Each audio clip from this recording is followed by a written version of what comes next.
Now, before starting the Gauss theorem, we are taking the term area vector. You know, in class 11th you have done that area is a scalar quantity and the value is only given by the magnitude and direction is not important. But now when we are representing the electric field lines, so if we have to calculate how many field lines are passing through an area, say for example this notebook we have taken, say area of this notebook is 50 centimeters square. Then in that case, if the electric field lines are left to right, then in that case, if you put it in this orientation, then maximum number of field lines are passing.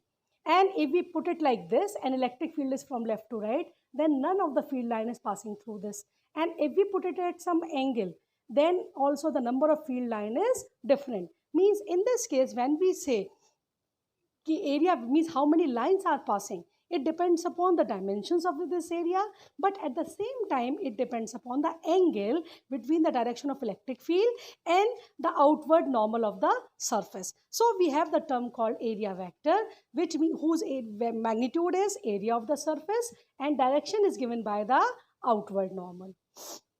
Now, when we say the electric flux, now electric flux is the number of electric field lines passing through an area. So it is given by E dot A, or we can say for a closed surface integral E dot dA. So this is the dot product.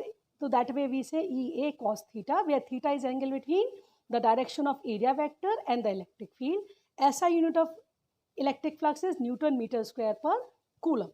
Now, when we say this surface, if you see this integral, it is at times if you see it appears it is difficult to solve this integral. But in normal situation, whenever we have to choose the surface, then we take some considerations while considering the surface. Now Gauss theorem.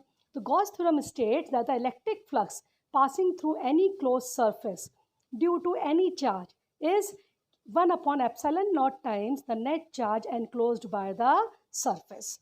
So in this case, when we say this integral E dot ds, then while considering that surface is called Gaussian surface. So we have to keep in mind certain things, that the value of angle between E and dA or ds, whatever we are taking, should not change frequently. So it is convenient when E is parallel to dA, or E is perpendicular to dA, or E is 0 at the location of area vector.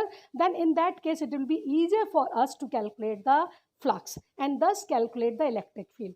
Now Gauss theorem is necessary because when we apply the normal Coulomb's law and then the formula E is F upon Q naught, in that case we should know the exact position of the point charge.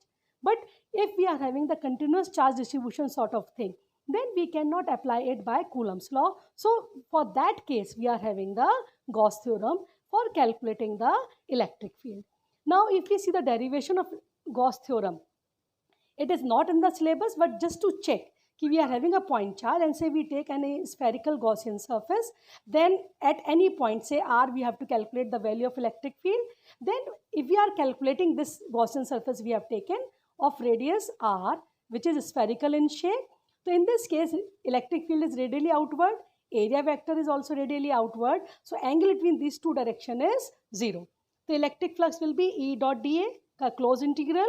It means 1 upon 4 pi epsilon naught Q upon R square into total area of the sphere, which is 4 pi R square. So we get Q upon epsilon naught. So just keep in mind one thing, Gauss theorem holds only because of the inverse square law. Means the power of R in Coulomb's law is 1 upon R square, your power is 2. If the power is not 2, like for example, if it is power is 1 means 1 in the denominator or any R cube or anything else, then in that case the R term will be there in the total flux and we cannot apply the Gauss theorem for calculating the electric field, because in general the electric field should be independent of the shape of the Gaussian surface. Now in the next video we will discuss some problems based on Gauss theorem and electric flux.